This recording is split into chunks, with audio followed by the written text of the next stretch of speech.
of D&D. Fitness Pro Mentor community, what is going on? Welcome to another episode of the Fitness Pro Mentor Show. Mine's on Muscle Show. Pardon me, got excited. Today, we're going to be talking about our favorite social media post ideas because truthfully, social media landscape, really important. We're going to talk about things that we like doing and it's been working well for our business and the things that we think you should be doing that can help you out. But first, my wonderful co-host, Mr. Glenn Owen. Glenn, how you doing today, sir? Pretty good, man. How are you? What's going on? I'm good. You know, same old, man. Registered the kid for soccer last night, so got lots of, going to get Mr. Maxwell into soccer, get his energy out. Beautiful. I bet that was Katie's idea. With both of ours, because Okay. I mean, soccer around here and where we live, there's a lot of soccer fields really close to us, so it's easier to get into that versus hockey or another sport. You Yeah. can't really get into volleyball easily Yeah. either. Gosh. There's nowhere to go. So soccer's easy, low-hanging sport fruit. Yeah, and like, geez, some sports are wicked expensive. Yeah, I'd love for him to try hockey, but like you said, with your fingers, like it's Oh my gosh! Like even you go to play it against sports and get like your base equipment, you're still looking like $500 Just to off test the it. shoot. Yeah, just to see, put your toe in the water. yeah, It's rough. It's crazy, man. You What about me? got a wedding coming up. Oh yes, yeah, things are going great for the wedding. The wife is doing a lot of the planning. I'm trying to support her best that we can. Thankfully, we have a lot of like help from family and friends, so it's going great. Yeah, I can't complain. I love it. I love it. Hey, everybody, listen. Social media posts. If you've been around for a little while, as you know, as a personal trainer and through the Fitness Pro Mentor community, we've talked a lot about social media, sales copy, and a variety of different topics as it relates to social media presence. 2023, the Facebook, Instagram landscape to get attention, it is a lot harder to get attention. And in previous episodes, if you're like, hey, why are you just brushing over this stuff? We've talked about consistency amongst posts. We've talked about the importance of the copy you use, the importance of the types of images that you use. But today we're going to talk about our personal favorite posts because truthfully, there are some things that just work really well for us. And I'm actually going to talk about maybe outside of the fitness landscape because I've been doing some stuff with drum stuff and I'd love to talk about that as well too. But yeah, where should we start? I think we should start contextually. How do we think about it when we're going to post? And I think it would be great for you to lead in maybe with the storytelling bit, and that'd be the best. I think the best place to start with this, if you're going to create a compelling piece of social media, is that the posts you make and all of the other posts need to tell a story. There needs to be a bit of freight train of locomotion from one post to another to another. The underarching theme is there needs to be consistency within your messaging.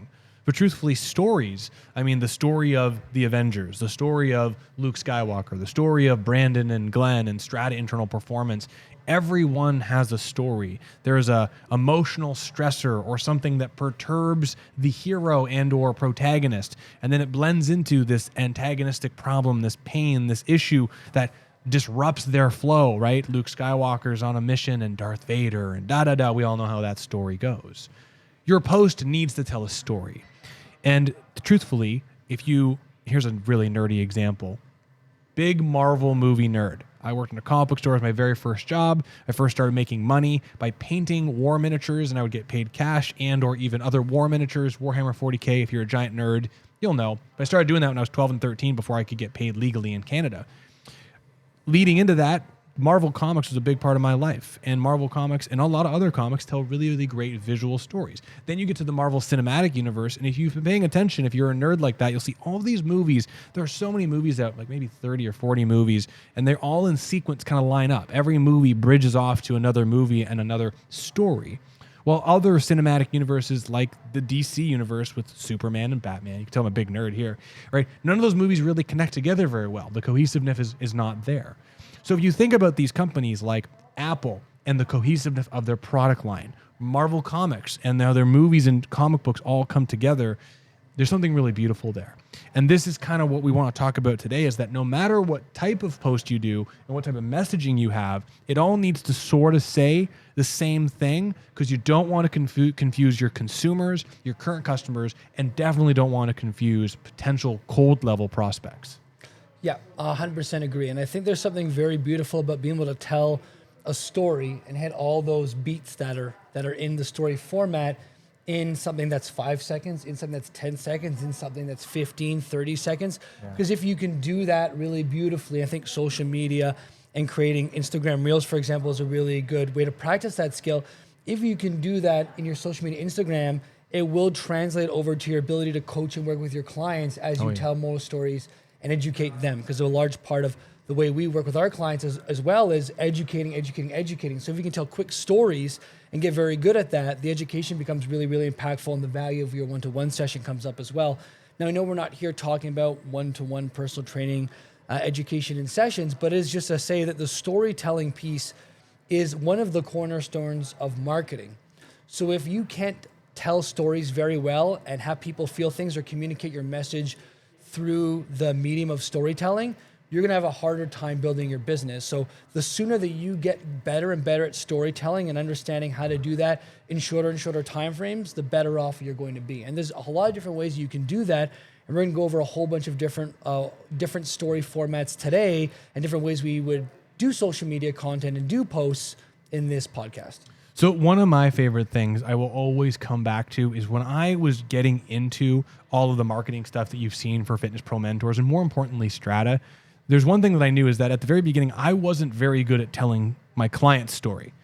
Like when I was teaching RTS and other exercise science-based programs, I was pretty good at telling those stories because I was a personal trainer. I was a struggling kid who didn't know very much, didn't know how to work with people, didn't know how to make money, and I could relate to that story because I was that guy. But when people were looking at my website, the website initially and the social media posts were all stories of this guy, me, the personal trainer, the nerdy things that I valued emotionally and also just preferred. But that's not what clients liked. I knew that there was something more powerful than me. And truthfully, it is the actual story from the horse's mouth, so to speak. Your clients and the people that you have in your world are always going to be the best narrators of the stories that they have.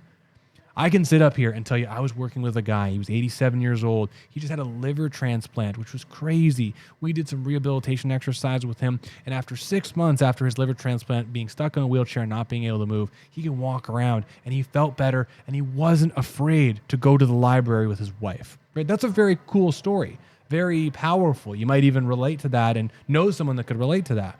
But if I actually had 87-year-old guy up here and he said in his old quivering voice with his obvious older frame and the clothes he wore and the way he spoke, that would resonate way more to someone like that client.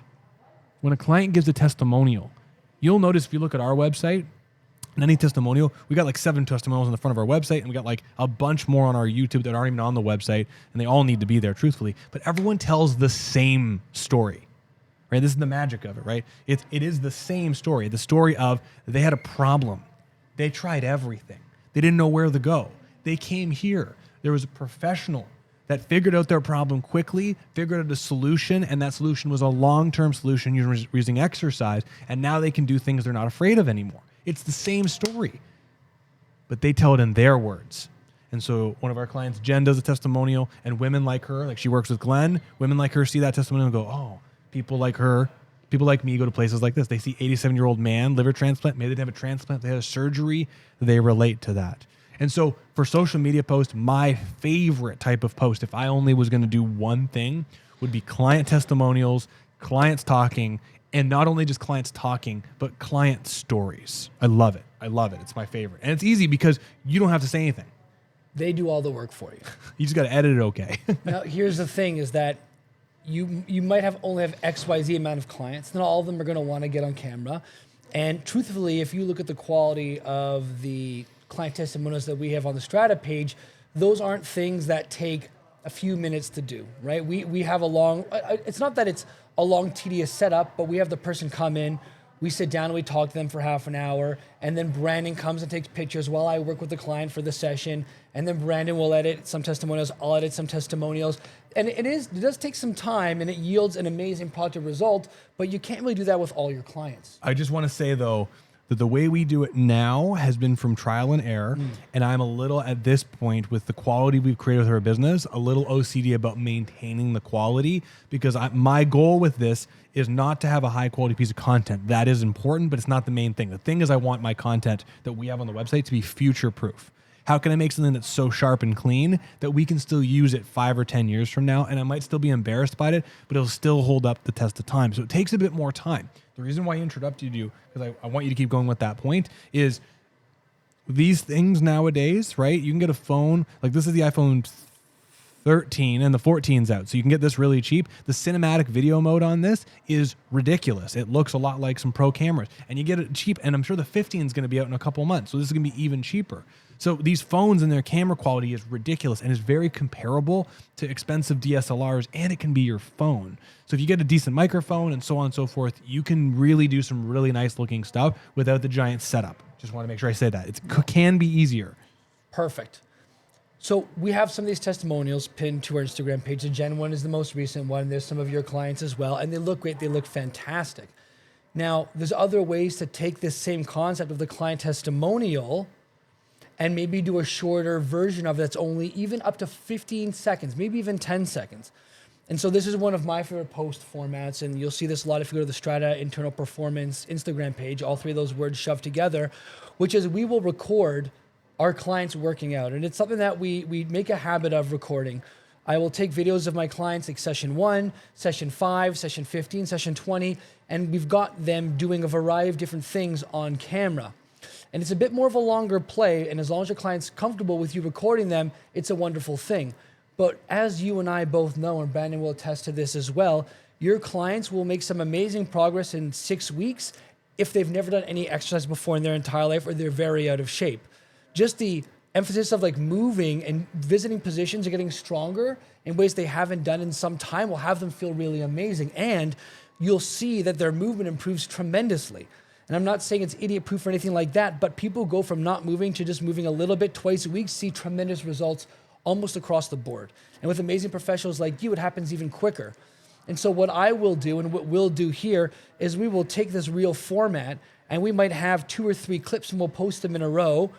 One, when they start, things doing exercise that are very, very simple on machines, things that maybe don't look that impressive, but then we'll, over time, over those 3 clips, show them doing things that are more and more impressive. So to give you an example, I train my mother-in-law, and my mother-in-law, she doesn't want to be filmed, and that's, facially, which is fine.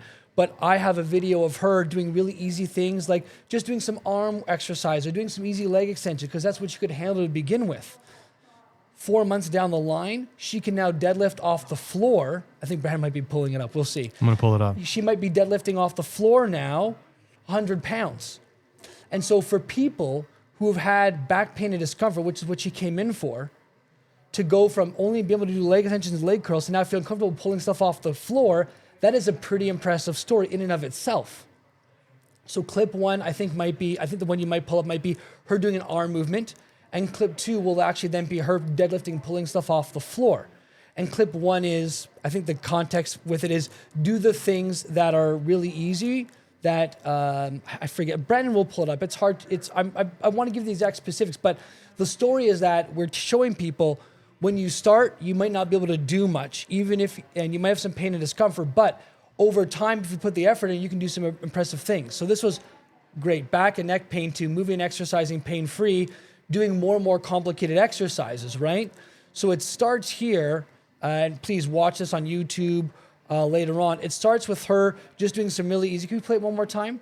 Do some really easy trunk crunching stuff, which is what you could do to begin with. And then the next clip of her afterwards is doing some easy side bending stuff, but now in a standing, and now using the hip and Mac more until doing deadlifts.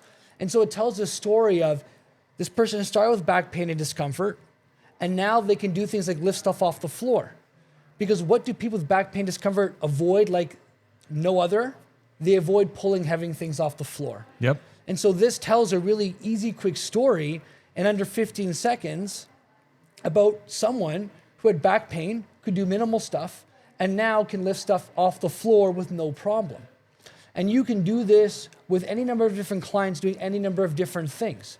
If you have someone with shoulder pain, it might look like them doing like an easy bicep curl to begin with.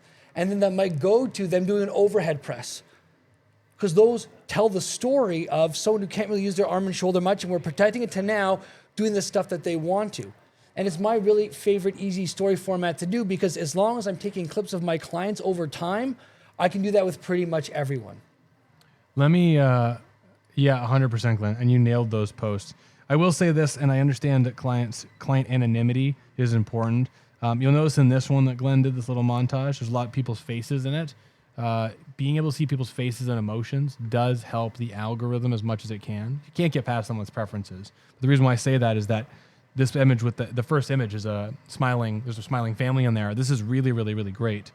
I want to double back to the testimonial. You won't be able to hear this, but this is the social media post I made of Glenn's client, Jen. And you can see I got lots of smiling faces. She tells her story. She's a very engaging, well-spoken individual, but we got everything from her smiling. And then you'll see just in a quick moment, outside of her talking, you're going to see some clips of her exercising with Glenn. And I like it because you get the storytelling component, but lateral to the storytelling component, you actually see the work, right? You see, oh, when she's talking about feeling better, they're actually using that exercise machine, the leg extension machine. I've used that before. Wait, that didn't make me feel good. Why is it making her feel good? And I love that juxtaposition. I really think it's powerful because from an outsider's view, looking at Glenn doing one of these exercises with a client with love and respect, it doesn't look special. The story is what makes it special. The story is what makes it that familiar thing did something for her that it didn't do for me. Then you add these isometric exercises that Glenn does with his hands, and now you're like, wait a second, what's he doing? And you get this weird schism between it looks like rehab, but he's also exercising, and she feels better. And you don't get that anywhere else. And that's why I love these, is every one of these, if I actually go to the Kala one, this is an older one, so that's why it's a square format. This is one of my clients, working with her, and I used to work with her husband. He's passed and with a year and a half ago. But same thing, she's like, we didn't know what to do. My husband had a heart condition, and she starts talking. We do some rehab, isometric looking things, and then we do regular exercise. Another important part with this one that I will say, she culturally, her group of people that she associates with don't typically like resistance exercise. She's told me as such that her and her friends are like, her friends are like, well, why do you even go to the gym? And since coming here, her entire community, from the, I want to say temple, wherever she goes for her religious activities, tons of people come in here now because they're seeing Kala and they saw her husband Manny making such incredible changes. So kind of just double stacking on top of Glenn's point. I'll show you one more thing here that I really love as far as getting engagement. And this will not bring you business, I will say this, but professional creative photos of people exercising is great. I love this one of Lucy because truthfully, it's got some artistic qualities to it. It's engaging, but also Lucy, she's a trainer here. In this photo, she doesn't look like a trainer here, right? If someone didn't know, she could be a client here and or a trainer because she's middle-aged demographic. She could be someone that comes here. And this is just perfect because it just helps to exemplify our Jane 65 demographic. So, I mean, let's keep this on here for a second. Yeah. So while we're going on about the story format here, I mean, at the end of the day, it hasn't been clear. What we're really trying to do is showcase that people like me go to places like this. And all of our posts that you'll see up here either have to do with people who are moving and exercising pain-free and us telling the story of where they were to how they are now, or it shows the uniqueness of what we do. And that I would say is another one of our favorite kind of posts. If we go to, you did one with a guy doing shoulder abduction that helped us pain and discomfort. I don't know where that one might be, but if we're trying, that might be a good one here, right there. See that one right there, right? Often these so this is one that I did for one of my clients, and this one really helped the shoulder and neck pain. Now it looks really bizarre and weird because this is not an exercise you see anyone do at any other gym. And one of the reasons why this works for us, it tells the story of that we do things different. We do unique exercises for people to help them move and exercise pain-free. Same thing here, right? Golf prep with posture. We're doing some different things. Brandon's got some technical but easy to understand golf nomenclature over there and talks about who it's for. It's golf fitness, right? Yeah. I'm a big fan of peppering in story with a little bit of high-end knowledge, but the peppering in of the high-end knowledge is like literally a couple words. Like when what did I write here?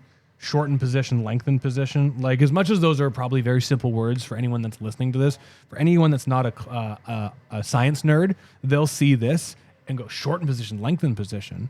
Well, those look almost the same to me, but why is he doing two different exercises? And it starts to open up the conversation. Yeah. Nerds like you and I and Glenn, we will see the purpose of doing these back-to-back exercises, right? It makes sense, but it looks totally brand new and different for clients who are learning how to golf. Yeah, and I think the trick is with that kind of stuff, just a small little thing is you don't want to give people, if what Brent's talking about is like there's a very small knowledge gap between what Brandon is showing there, and perhaps what the person might understand about exercise. And if it's just small enough of a gap that gets people more curious, they'll take the step to venture forward and move into watching more posts or looking at our website or doing more research, which is what we want. If the knowledge gap is too much, you start using too many buzzwords, you will lose people, right? For the most part, you don't want to be having people feel like they're lost after looking and reading your stuff. If anything, you want to have them feel a little bit smarter, have them feel a little bit more curious.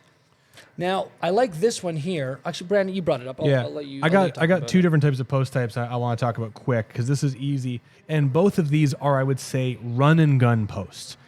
This one got 222 likes, and it was on our 7th anniversary. And I was working out, and Glenn, Chris, and Eric were all working, and you can see all I did was I videoed Chris, and I tried to do 2 shots. I did 2 shots of Chris doing the same exercise or same looking exercise with a client. So you kind of get the dynamics of the gym of him working with someone. Then I got 2 of the same thing with Glenn with a client doing the same exercise. It kind of tells a small story. You can see kind of the setup. And then I did something similar where I creeped Eric from across the room. And you just get a sense that there's things happening in here. And there's lots of different things, right? One is a more rehabby exercise, much more controlled. But it gets a little branding in there and it's fun. And if you look, all these people are roughly the same age and demographic. They're all people who are over the age of 50. They all clearly want to get stronger and feel better. And we're all doing different stuff with them. And a lot of these are exercises that you won't see at any other gyms. I know the LA Fitness around us doesn't have that dorsiflexion machine. I know that most gyms aren't going to have therapeutic tables out there. Most gyms don't have a hip flexion machine like that. So it also shows the uniqueness of the gym as well. Do you have anything else in the strategy you want? Because I want you to something on the drum thing. Yeah, there's one other thing I want to go back to. So if we scroll back up to that post where the exercises for everyone that Brandon showed before, the one where there's a lot of rapid clips, there, we got that one, yeah. So one of the best things that I can suggest to you is if you're scrolling through Instagram and you see posts that you like the format and the way it's done, oftentimes what you'll notice is that you can actually click something that says template, use this as a template.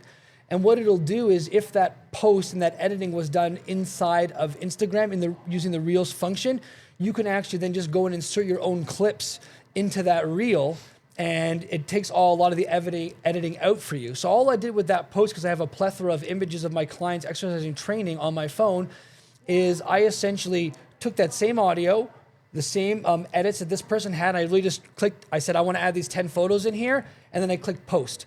So that took me maybe 2 minutes to do all in all because I borrowed a template that was already on there. And so if you already know this post that you like and you think it'd work well for your business and you can make it work and tell a story, then you go for it. All I did was I took a whole bunch of different people who exercise in our gym and put exercises for everyone so that people know that this is a place where everyone feels comfortable exercising, not just what traditional gyms look like, which is a lot of like lean, jacked, toned people, and not really too many other people that get showcased. I want to take a quick sidestep just to showcase. So anyone that knows I'm a super nerdy, passionate drummer, and I don't need to exemplify this at all per se, but I've grown my Instagram page for my drum account by 400 followers since the end of last summer, and I'm literally just messing around with things. I am only doing 3 different types of posts, and one of which is owned for my own review. I'm doing clips of me drumming, which is obvious because it's a drum, like my drum-centric account. It's kind of my practice log. What I've been really doing, though, which has been growing the most followership, is because I am focused on talking about fitness for drummers, and I have no product here. I literally just do this just for fun. While I'm working out, I might get a creative idea of, oh, that would be a cool exercise to help with drum hand technique. And I'll go on the floor and I'll do a video like this, literally grab a plate and I talk about doing something, and then I come upstairs when I'm having my protein shake and I narrate it. The reason why I'm showing this is not because of what the content is. I'm trying to showcase how absolutely easy it is. It took me a couple seconds to film this video. I come up here and narrate it, and this one got 70 likes, and I got a bunch of followers from it. Right? Several of these have been way more infectious, where I came upstairs like, oh, I have an idea, and I talk about using a measuring tape. The reason why I show this is because you don't need to follow this drum account. It's not even important. But those 2 posts of consistent drumming that look the same and consistent messaging of, hey, you can use these exercises to improve your drumming, these fitness things that are a different angle, you know, my account's grown by 10% from there, which is super cool. Really, really interesting and very fun because I'm not even trying. The third type of post I did say, which we can talk about more, which actually I think we can talk about that another time, is collaborative posts where I'm interviewed on a podcast or something and then I post some stuff on that. That's been very helpful. In any event, don't worry about the drum thing. What I'm trying to show is it's very easy to make cool story-based content. Have an exercise, film yourself doing it. Go upstairs or go somewhere private where the sound's going to be okay, and then narrate it. Hey, everybody, here's an incredible exercise if you've ever struggled with back pain. I struggled with back pain, and it sucked. But the stretches I tried didn't work. Here's an exercise I did. It's called the reverse deadlift. Takes you 25 seconds. You're done. You package it out there, and it goes with all your client stories. Consistency for the win. I got nothing else I really want to add. I think the biggest thing for me, I guess the one last thing I'll add in here is, for context, we use our Instagram and our social media largely as a CV or a resume of the people that we work with and what we do. Our goal for our social media is not to grow it to tens of thousands of followers, because we're not expecting to pull a lot of our leads and generate a lot of new business by people who see our Instagram posts who are halfway across the world. That's not why we do that. We use our Instagram as a way to showcase to people who've heard about us and go to search us on the website what it is that we do and the kind of people that we help and how amazing the results are. So know that if your goal is to grow your one-to-one personal training in-person business, my opinion, it's fine if you disagree, the goal should be to showcase to people the amazing work that you do and have lots of social proof that shows the uniqueness and the value of what you do and the amazing progress that your clients get by working with you. It should not be to get thousands of millions of followers. What I will say is, using your insights, it will tell you if you're making content that is landing with people. I'm not expecting all of our content to get thousands and thousands of views, but I know that when we make videos, they get 17,000 shares, likes, or interactions. I know that this piece of content is working somehow, so I'm going to go back and examine what about this piece of content worked and how can I replicate that success in future posts. When I make a reel or I make content and it doesn't get a lot of traction and people don't really care about it, I'm trying to figure out what didn't I do that I need to change in the next post to make things even better. That would be how I use the numbers and the insights in this case. That'd be the last piece of advice I'd want to leave people with. And I got one more thing. What's your pick of the week, Glenn? Oh, dang it. Dang it. Hey, so if you're listening to this, I would say this. If you're listening to this, please go to our Facebook group, Fitness Pro Mentors. You can check us out on YouTube, and all the visuals that we were talking about referencing our Instagram page are there. And in case you haven't heard this before, our pick of the week is Glenn and I pick an item, a thing, or something that inspires us that we believe will help you, but that it's been helping us in a big way. So I always jump on Glenn because I like to surprise him. So what's your pick of the week? So I recently destroyed my laptop. I spilled water on the keyboard, and then I destroyed the touchscreen. And it would have cost me $600 or $700 to repair. And I said, forget it, I'm going to get myself a new laptop. So I actually invested in a new laptop, and it is a gaming laptop. I like to game a little bit in my free time. But the reason I got the gaming laptop is because I do a lot of work for the business outside of my house. I have a nice setup at home, the studio. You might have seen in some of the other content that we create. However, I am mobile a lot. Either I go to Starbucks sometimes on Saturday mornings to be in a different headspace, or I want to give my lovely significant other some time in the house by herself because we see each other a lot and everyone needs their own time. And so I like to have a high-powered computer that allows me to get a lot of the work that I want to get done. Power. Pardon? Power. So a lot of what I do is going to be video editing. And so, believe it or not, a gaming laptop is actually great for video editing and getting a lot of work done as a business computer, because it has a lot of RAM and memory, which means it processes things a lot quicker.